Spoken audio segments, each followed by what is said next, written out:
So I don't know. So basically, this is probably it's a drink. I hope you like this one better.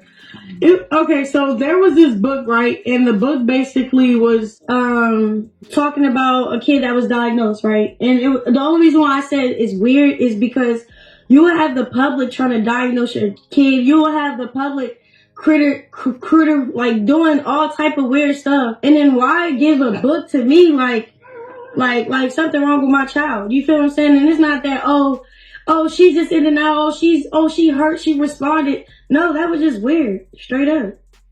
That's the other thing too. One thing about God, one thing about what I know, right, has nothing to do with your guessing and what you think you know about me and my son. You feel what I'm saying? So it's not that I didn't like the book. It was just like, how old are you? You feel me? Like, you weird. Straight up. You know what I'm saying? I don't care how you want to put it. Like, it's weird. Straight up. So that's just being said. Like, you know what I'm saying? Like, and then it's like, I don't know if I've seen other clips, but like, what is the point? You know what I'm saying? What is the point to feel like you need to be seen in a way where you think what you're saying matters? That's just what it is. Like, that's why that book, I didn't say like, oh, I didn't care for it. So, you know what I'm saying? If you want to claim things over your kid life, then claim it. If you want to say things over your kid life, then you do it. You don't come in somebody else's life and just forces them to what? Like, the devil is a liar. You feel me? Like, who are you? You know what I'm saying? But, Ladies and gentlemen, stop what you're doing, cancel your plans, and put your phone on Do Not Disturb because the internet just unlocked a level of chaos nobody had on their bingo card. This was supposed to be a wholesome children's book. Moment, you know, bedtime stories, soft voices, warm milk, maybe a life lesson or two. Instead, it detonated into a full-scale online war that makes the Kardashians look like a PBS special. Chrisean Rock didn't just respond. She fired back, loud, public, and filtered. And when the author, Jada Dove, decided to speak up too, that's when things stopped being awkward and started getting ugly. This wasn't a misunderstanding. This wasn't a typo. This was receipts versus outrage, intention versus perception, and the internet doing what it does best, grabbing gasoline and yelling "say it again." 1 minute, people are asking who approved this book. The next minute, screenshots are flying, lives are being clipped, comments are being deleted, and everybody suddenly became a child development expert with a law degree. And just when you think it can't get messier, both sides start talking at the same time. Because when Chrisean feels attacked, she doesn't whisper, she swings. And when an author feels misrepresented, they don't stay quiet, they explain, defend, double down, and now nobody's backing up. Stay right here. Because this story spirals fast, gets uncomfortable, and leaves a trail of weight. What? Moments you cannot unhear. What was supposed to be a quiet, almost wholesome announcement turned into an internet siren nobody could shut off. A children's book. Let that sink in. Not a diss track, not a leaked DM, not a courtroom bombshell. A children's book somehow became the latest battlefield in the never-ending Chrisean Rock saga. And the way it unfolded felt less like a book launch and more like someone pulling the fire alarm in the middle of a packed movie theater. At first, the news floated out softly, the way these things usually do, a project, a collaboration, a message for the kids. The kind of headline that should have been harmless enough to scroll past while sipping coffee. But the internet doesn't scroll past Chrisean Rock. It pauses, zooms and squints, and then starts asking questions that feel less like curiosity and more like interrogation. People didn't ask what the book was about. They asked why it existed. Who approved it? Who thought this was the right move at the right time? And most importantly, who was supposed to benefit from it? Within hours, comment sections weren't commenting anymore. They were conducting trials. The tone flipped fast. 1 second it was interesting project, the next it was this doesn't sit right. Screenshots started circulating, cropped just enough to spark confusion but clear enough to fuel outrage. Suddenly, everyone was an expert on children's content, branding ethics, and moral responsibility, all rolled into one loud opinion typed in all caps. And here's the thing about Chrisean Rock, silence has never been her coping mechanism. When she feels judged, cornered, or misrepresented, she doesn't retreat. She reacts loudly, publicly, emotionally. That's not a flaw to her, that's survival. So when the backlash reached her timeline, she didn't wait for a publicist to draft a response. She spoke, and it wasn't calm, calculated, or cautious. It was raw frustration spilling over, the kind that sounds less like a statement and more like someone saying, "Y'all really think you know me." Her message wasn't about pages or illustrations. It was about intention, about growth, about people refusing to see her as anything other than the version of her they've already judged. In her mind, this wasn't criticism of a project. This was an attack on her humanity, her progress, and her right to try something different without being dragged for it.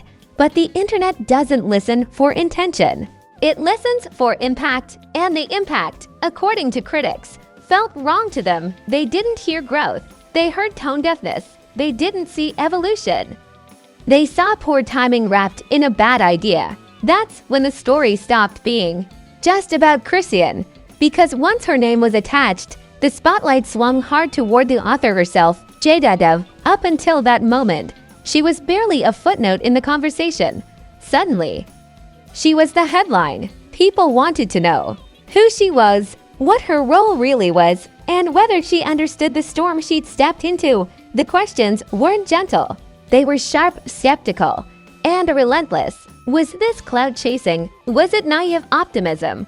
Was it calculated controversy? Everyone had a theory, and none of them waited for confirmation. When J.Delve finally spoke, her tone couldn't have been more different from the chaos surrounding her name.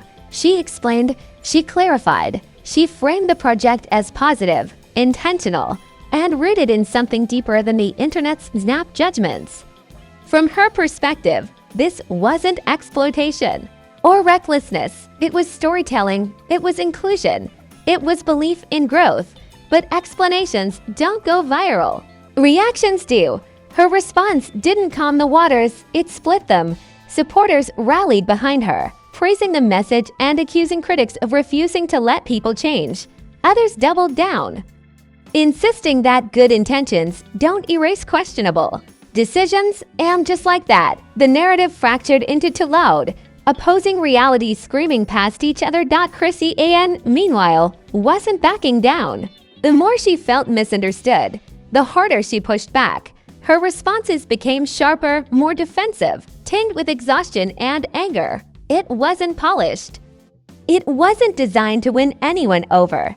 It was designed to defend herself against what she saw as relentless judgment. The comments grew nastier. Old controversies resurfaced like receipts nobody asked to see again. Clips from years ago got stitched next to current headlines as if time didn't matter. Growth arcs were ignored. Context was optional. The internet built its case the way it always does, selectively and loudly. And somewhere in the middle of all that noise, the original point got completely lost. This wasn't about a book anymore. It was about whether Chrisean Rock was allowed to exist outside of her past. Whether redemption is real or just a buzzword people like to say until it's inconvenient. The pressure mounted. Every word spoken by either woman was dissected, twisted, and reposted with captions dripping in sarcasm. Reaction channels jumped in, adding dramatic music and exaggerated thumbnails, turning confusion into content. Memes popped up faster than explanations could keep up. What made it uglier was the speed. There was no pause, no moment to breathe, no space for reflection. Just an endless loop of outrage feeding itself, growing louder with every refresh. Chrisean's defenders accused critics of bullying. Critics accused defenders of enabling. Neutral observers got dragged for not choosing a side, and through it, all, the project itself became almost irrelevant. The drama had eclipsed the product entirely. By the end of this phase, one thing was crystal clear. This wasn't a misunderstanding that could be cleared up with a single statement. The lines were drawn, emotions were high, reputations were already feeling the strain. And this was only the beginning. Because once the internet decides something doesn't sit right, it doesn't let go. It digs, it speculates, it escalates. And what started as a children's book announcement was now a full-blown cultural argument about accountability, growth, and who gets to tell stories for whom. The conversation wasn't just loud, it was feral. The internet had officially clocked in for overtime, and everybody had an opinion they felt personally obligated to scream into the void. What started as backlash mutated into a full-blown spectacle, the kind where logic clocks out and chaos grabs the mic. This was no longer a disagreement. It was a digital Hunger Games. Reaction videos multiplied like gremlins after midnight. Every influencer with a ring light suddenly became a moral philosopher. TikTok stitched clips out of context, like a Frankenstein monster stitched together from vibes, outrage, and half-heard senses. And Twitter, X, did what it always does best, turned confusion into sport. Memes hit first, not the clever kind either, the ruthless kind. The type that don't explain themselves because they don't have to. One image, one caption, and suddenly the narrative hardens into something nobody can undo. Jokes about who approved this started trending harder than the actual facts. Comparisons flew fast and wild. People said this made celebrity rebrands look like hostage negotiations. Others joked it felt like someone pitched a Disney idea during a UFC weigh-in. And right in the middle of the noise sat Chrisean Rock, watching. Her name trend again, not for music, not for growth, but for controversy. Again, you could feel the frustration boiling over. Because no matter what she said, the internet heard what it wanted. She talked intention, they talked optics. She talked progress, they pulled receipts. Then came the celebrity-adjacent reactions, not direct callouts. Those are too risky, but vague posts dripping with judgment. Some things don't need to be for kids. One person posted, never naming names while absolutely naming names. Another talked about knowing when to sit certain things out, which the internet immediately translated into a squeak louder than a megaphone. Fans took sides like it was a championship fight. One corner yelling that people refuse to let Chrisean grow. The other corner insisting growth doesn't erase responsibility. Neutral ground vanished completely. If you weren't loudly defending or loudly condemning, you were suspicious. Silence became a statement. And Jada Dove. She was now fully dragged into the tornado. Her explanation videos were clipped into 5-second soundbites, stripped of context, and reposted with captions that twisted meaning into something unrecognizable. Supporters praised her calm calling her the only adult in the room. Critics accused her of hiding behind good intentions like a shield. The thing about internet outrage is that it doesn't escalate logically. It escalates theatrically. Every hour needed a new villain, a new take, and no reason to stay mad. People started digging into unrelated moments, dragging in past interviews, old tweets, half-remembered rumors. Suddenly the children's book wasn't even the main event anymore. It was just the excuse. Pop culture comparisons got absurd. Folks said this drama had more plot twists than reality TV finals. Others joked it felt like watching a PR nightmare unfold in real time with no commercial breaks. Someone compared the chaos to a family group chat gone nuclear. Everyone yelling, nobody listening, and one person typing "you're tripping" before muting the conversation forever. Chrisean responded again and again, each time sounding more exhausted, more defensive, more fed up with being permanently on trial. Her tone didn't soften, it sharpened. She wasn't trying to be liked anymore. She was trying to be heard. And the internet hates that. Because once you stop performing remorse and start asserting yourself, people decide you're not taking accountability. That phrase got tossed around like confetti. Accountability for what exactly depended. on who you asked. To some, it meant apologizing. To others, it meant disappearing. To a loud portion of the internet, it meant never trying again. The outrage machine kept spinning. Reaction channels cashed in. Thumbnails screamed in all caps. "This is disgusting. She went too far. Why is nitrogen monoxide one stopping this?" Each video promising clarity and delivering gasoline. And the comments, pure anarchy. Some fans begged everyone to relax, others demanded consequences. People argued over whether criticism was concern or control, whether outrage was justified or performative, whether the same people yelling the loudest even cared about kids, or just loved. A good dog pile. And here's the wild part. The louder it got, the less anyone talked about the actual book. No quotes, no breakdowns, no discussion of content, just vibes, just feelings, just outrage echoing outrage until it felt like truth. Chrisean's defenders started sounding tired. Critics started sounding bored but addicted. And the internet, sensing blood in the water, refused to let the story die. Because drama like this isn't about resolution. It's about momentum. This phase didn't bring answers. It brought division. It didn't calm anyone down. It locked them in. And by the time the outrage peaked, one thing became painfully obvious. This wasn't just a controversy anymore. It was a stain. Reputations don't recover cleanly from moments like this. Even if the facts change, the feeling sticks. And as the noise slowly started to plateau, the damage had already been done. The question wasn't who was right anymore. It was who's going to feel this the longest. Because when the internet moves on, it doesn't apologize. It just leaves consequences behind like footprints in wet cement. When the noise finally stopped peaking and settled into that eerie post-outrage hum, that's when the real weight of the situation became impossible to ignore. Not because people suddenly understood each other, but because the internet had already moved on to the next shiny meltdown. And whenever that happens, the people left behind are stuck dealing with consequences while the crowd scrolls away like nothing happened. For Chrisean Rock, the fallout didn't come with a dramatic announcement or a viral "I'm stepping back" post. It came quietly, in the form of perception shifts, conversations behind closed doors, side eyes that didn't used to be there, opportunities that suddenly felt complicated. Because controversy doesn't always cancel you, sometimes it just makes you exhausting to work with. Her name still carried heat, but now it came with a new label attached. Not just chaotic, not just controversial, now it was questionable. Judgment. And in the entertainment world, that phrase is deadly because it's vague enough to stick but serious enough to stall momentum. Supporters stayed loud, but even they sounded tired. Defending someone nonstop drains energy, especially when the internet keeps reloading the same arguments with new packaging. Critics didn't celebrate victory either.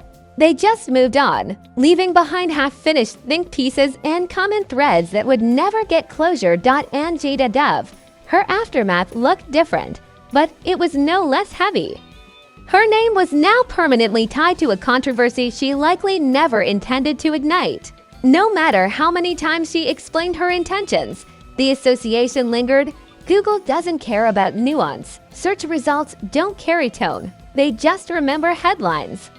What once might have been a proud creative milestone now came with an asterisk. Interviews would never be just about her work again. They'd always circle back to that moment, that one project, that one internet firestorm that rewrote how people introduced her name in conversations. The most uncomfortable truth in all of this was how fast the internet decided who these women were allowed to be. Growth became conditional. Redemption became theoretical. Everyone loves a comeback story, but only if it's quiet, perfectly timed, and approved by strangers who will never meet you. Chrisean didn't disappear. She never does, but her energy shifted, less reactive, more guarded. Not softer, just sharper in a different way. The kind of sharp that comes from realizing that no matter what you say, it will be used, remixed, and possibly weaponized against you. The public perception stayed split. There was no reunification moment, no "we were wrong," no collective realization, Just two sides walking away convinced they were right. And that's the kind of ending the internet prefers. Unresolved, uncomfortable, and ready to be reopened. The next time someone sneezes wrong online, the book itself, almost irrelevant now. It existed in theory, but culturally it had been swallowed by the discourse surrounding it. Nobody asked about themes anymore. Nobody debated its message. The story wasn't the story. The reaction was and that's how scandals age. Not by being solved, but by being archived, waiting.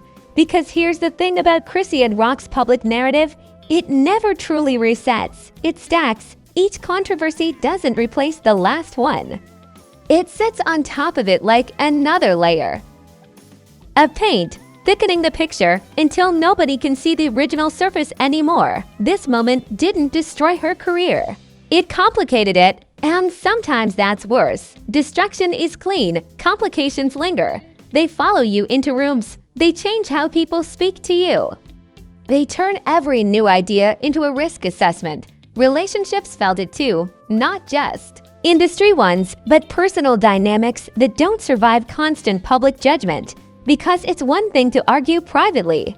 It's another to argue while millions of strangers keep score and turn your stress into content. The internet, meanwhile, learned nothing. It never does. It congratulated itself for holding people accountable without ever agreeing on what accountability actually meant. Some wanted apologies, some wanted silence, some wanted disappearance, others just wanted entertainment and used morality as a costume. And the scariest part, this story isn't finished, it's paused.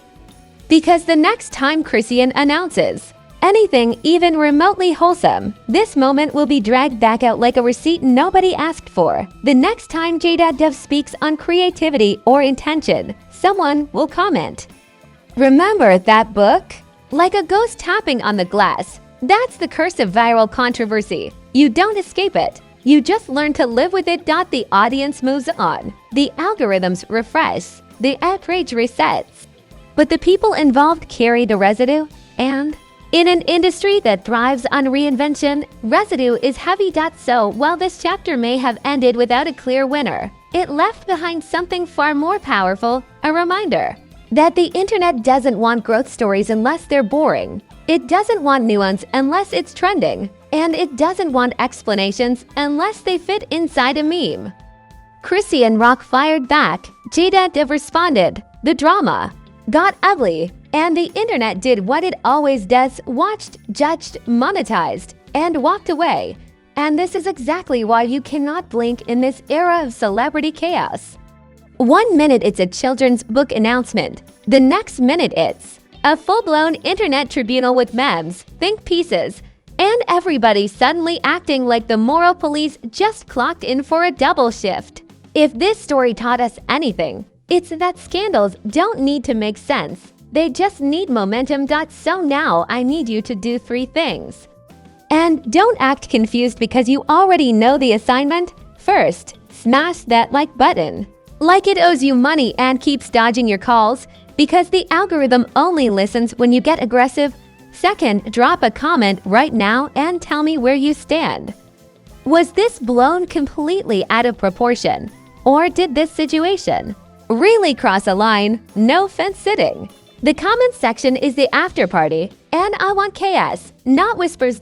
And third, and this one matters, subscribe. Not tomorrow, not after the next scandal, right now. Because stories like this don't slow down, they stack. Today it's a book controversy. Tomorrow it's leaked messages, industry betrayals, sudden fallouts, and wait, that person said what? Moments that nobody saw coming. This channel doesn't do sugarcoating. We don't whisper. We don't pretend the internet is gentle. We break down the mess, the motives, and the madness exactly how it unfolds, loud, unfiltered, and unapologetic. Because let's be real, the drama never ends. The receipts never disappear, and the internet never forgets. And when the next headline drops, you don't want to hear about it late. You want to be right here. Welcome to Celeb Insanity, where scandals don't fade, they reload.